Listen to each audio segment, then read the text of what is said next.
Hello and welcome to another episode of the Floridian Sports Podcast. Thank you for joining in today. Today we're doing a week recap so far for these Floridian teams, and a lot has gone on so far.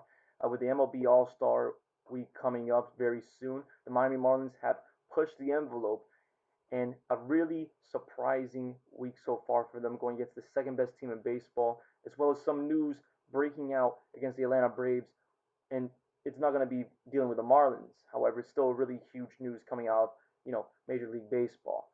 Tampa Bay had a pretty good series so far. Some disappointing results in the MLS. We'll get into that very soon as well.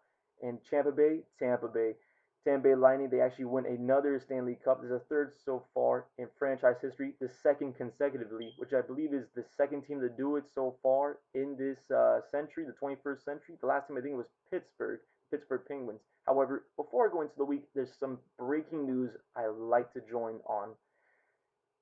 Orlando Magic coaching hire.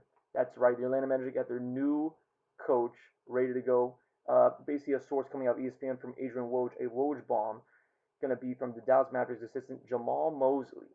Jamal Mosley was actually a really high name in the position for the Orlando Magic, and this is probably the guy they wanted. I mean, this is definitely a guy I'm happy with for the Orlando Magic. The Orlando Magic right now, they've been on consecutive playoff appearances.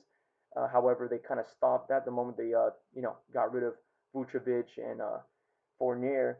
So this is full blown rebuild mode, and for the next 4 years, you got Jamal Mosley as the head coach, you know, leading the team into a new, era really. So who is this guy? Who is Jamal Mosley? Well, of course, he is right now not anymore. However, he was the assistant coach under Carlisle at the Dallas Mavericks. He spent 7 years there, and prior to that, he was actually with the Cleveland Cavaliers from 2010 to 2014, and then he was with Denver at the Denver Nuggets 2005 and 2010. Now, the thing I find really interesting about that, 2005, 2010, Carl George is there, and Carlisle as well. He spent 7 years with. Now, what does George Karl and Carlisle have? I mean, it's obvious. The offensive philosophies of the big man, Dirk Nowitzki in Dallas, then Jokic build up over there in Denver, and then you also have, I mean, this draft, two draft picks in the lottery, and then you have 30 million in the space of free agency. So they're really giving Jamal Mosley. I mean, they're giving him the best advantage I've ever seen the Atlanta Magic have ever since Shaquille O'Neal and Penny Hardaway came out of the draft within the same couple of years later on. So this is going to be a really great rebuild I expect from the Orlando Magic, and this offensive philosophy, which I'm expecting to be, prioritized on the big men on the front court. This will mean Mo Bamba or somebody coming out of the draft are going to be a huge factor. And I expect a lot of jersey sales from whoever comes out of this draft, if it is going to be a big man.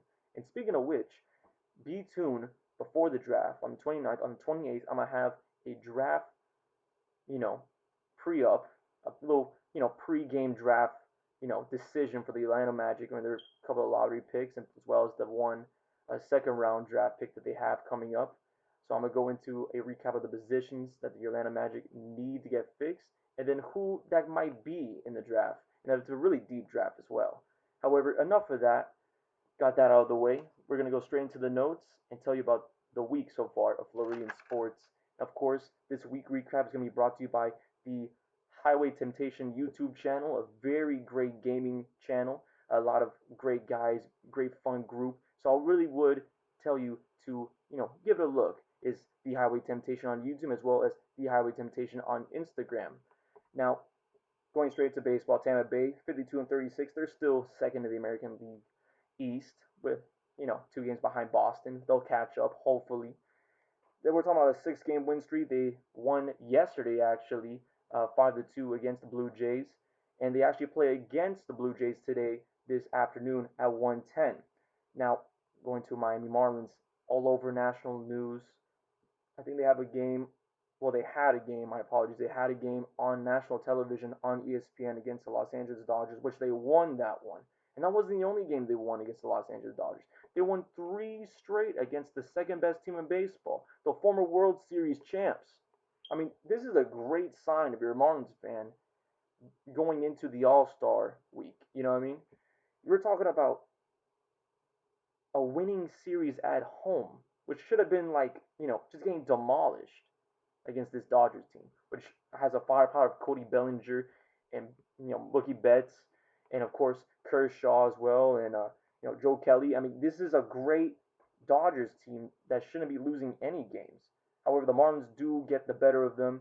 We're just gonna go straight into some of the recaps of the highlights, really, of that week for the Miami Marlins. We're talking about a 4-5 win on July 5th, starting off the series. Really close game as well, going pretty late for the Miami Marlins. They do get the job done in the ninth. And then the day after that, July 6th, a really slow game, but the Marlins win that one 1-2 in the 10th inning, an error off third base, and we go off and take away a stolen home base. So from that game, and of course the July 7th win as well, and that was more of a dominant win for the Miami Marlins, winning that went 9-6. I mean, it's a huge turn side. You're only 11 games below 500 still, but it's 11 games below 500. The Miami Marlins were, I think, below by 20 games at one point this season. Unfortunately, they haven't really built up from that Dodgers series. They lost three straight so far. They lost that last game against the Los Angeles Dodgers, 6-1, and then of course we go against the Braves and those pesky Braves, a little rival, a little bit north of us. I mean, they won two straight so far. However, the big news coming out of that series, if anything, is Acuna Jr. being injured. Now, the injured is, season ending. It's an ACL injury, which is really unfortunate, especially from one of the best players in baseball, let alone in the National League. However, I mean, what does this say about the Marlins? Because the Marlins do play this team later on this afternoon at 1:10. Does that mean that they have a good chance of winning this team? I really can't say that. Because the Miami Marlins, they're so unpredictable. When you go against the Los Angeles Dodgers and perform, and then you lose two straight against this Braves team, and you're not really, I mean, it's not even that much close of a game when you really look at it. So Acuna being gone, they might win a couple of more games, and then be on a winning streak, hopefully going to the All-Star break. And speaking of which, we got a couple of All-Stars in Florida right now for Tampa Bay and Miami. So we're gonna go into that right now, July 13th of this year, 2021. It's gonna be at Coors Field in Colorado. So let's just see who's gonna be over there in Coors Field. First, coming up from the Tampa Bay Rays, Kevin Cash, the Rays manager, is gonna be involved with the American League's All-Stars, which I think is going to be a really great. I mean, it's really great recognition for the Rays so far, who have one of the best teams in baseball and over one of the best records in baseball, especially from Kevin Cash's performance last year, bringing the Tampa Bay Rays to the World Series. After that, of course, Mike Zunino. Oh, my apologies, I might have butchered that name. Mike Zunino. Mike Zunino. Anyhow, he's a reserve catcher. He's basically batting an average of 196, and which isn't that bad, especially if you think he's breaking the records for almost all of his career stats.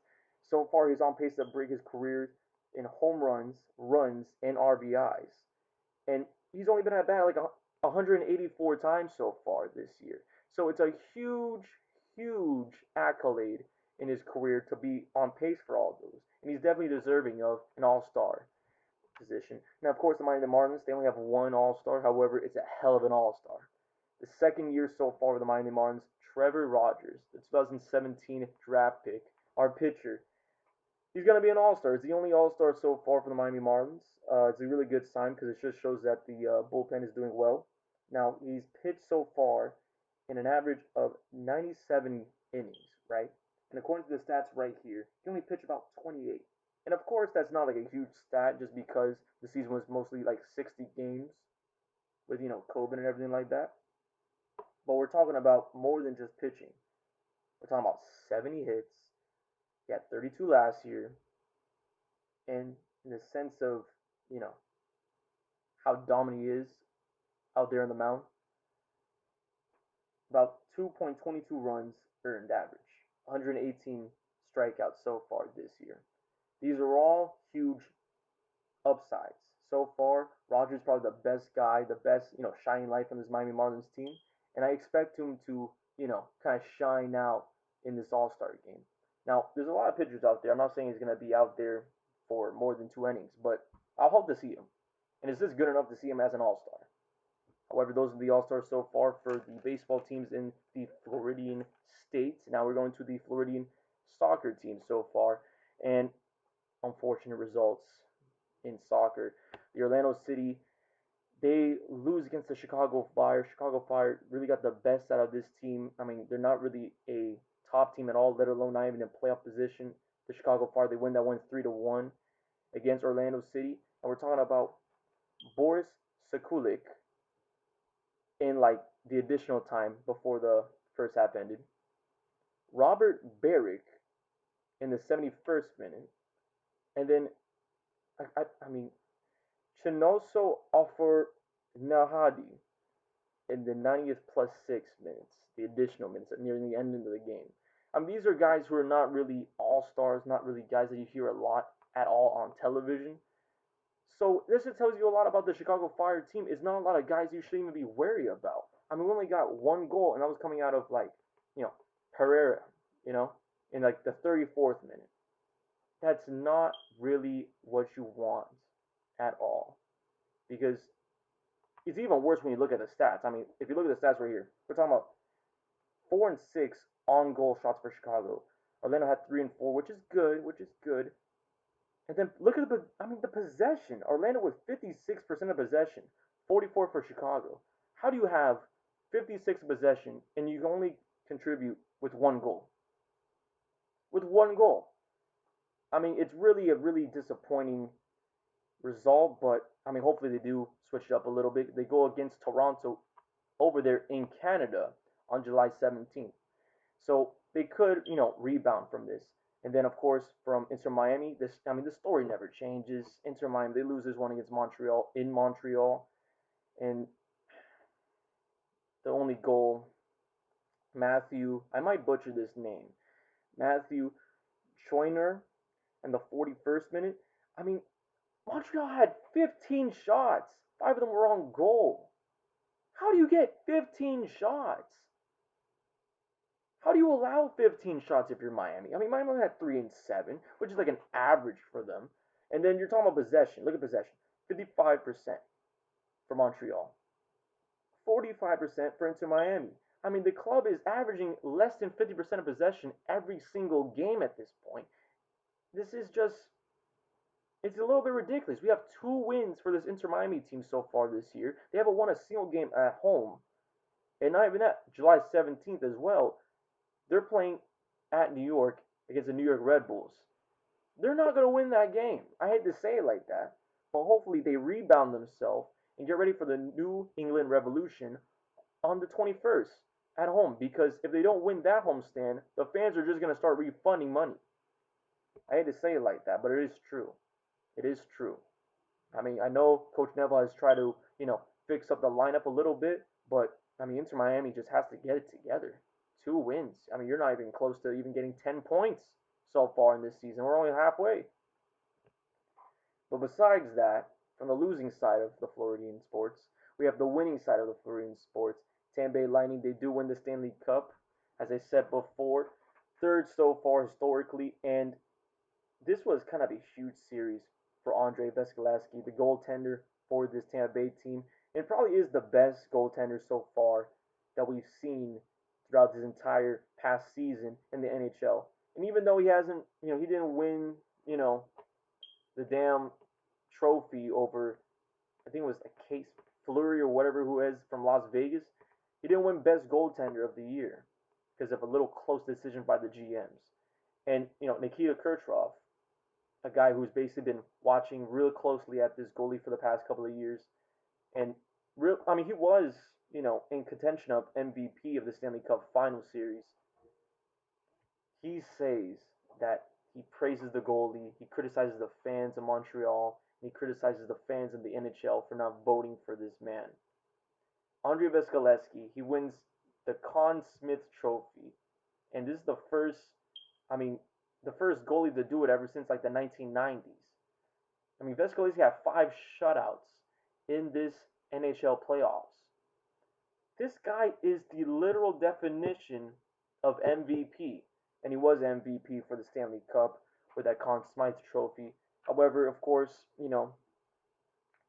this is just I mean, it's a really incredible team to come back from injuries as they did, and then Brandon Point, 9 straight goals for 9 straight games throughout this playoffs to come out of nowhere and win out against the Florida Panthers and the Carolina Hurricanes as the team that wasn't even playing game one at home against the Islanders, winning that series, and then just embarrassing the Habs.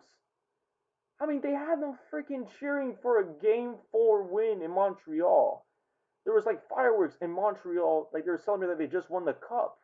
And of course, Nikita Kucherov actually went into it at you know the conferences after with the media after the game 5, and I don't blame him. I would criticize Montreal too because I understand it's the first Canadian team that really has a real chance of winning a Stanley Cup since like 1993, which is the last time Montreal won it.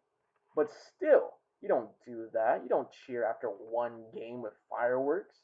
The Tampa Bay Lightning had, I mean, it was just an easy series, let alone it was an easy Stanley Cup series so far. I'm not going to say it like that. I mean, the most, you know, biggest competition they had was the Florida Panthers and, you know, the Islanders, which in reality, that looked like more of a Stanley Cup final than this Stanley Cup final.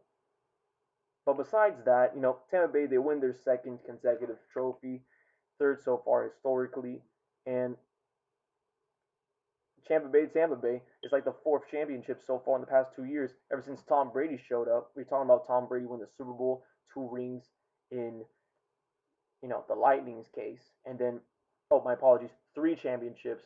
Tampa Bay Rays, they're almost there. However, they were at the Stanley Cup against the Dodgers last year, which I mean it makes you think of this theory like is Tom Brady just like being followed with championship rings by his side? When he was in as a kid in San Francisco, I did some research. Everybody was winning championships from the 49ers to the Athletic A's, from the Oakland Raiders. Now no one's winning over there in California. It was in Boston, the Celtics, the Red Sox winning championship ever since like 1916 or whatever to win it with David Ortiz. The Patriots 6. He leaves. So far, nothing going on.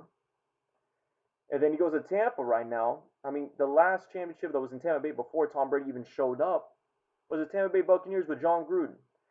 And that was just one championship. We tripled that so far in overall sports in Tampa Bay.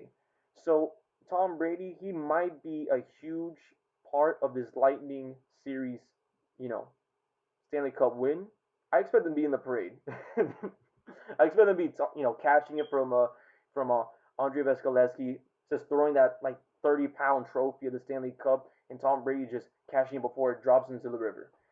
However, that is basically the week recap. I want to thank you for joining in today. I know I've been kind of inconsistent so far. A lot of things are going on with work and school. However, I'm basically getting an episode out once a week.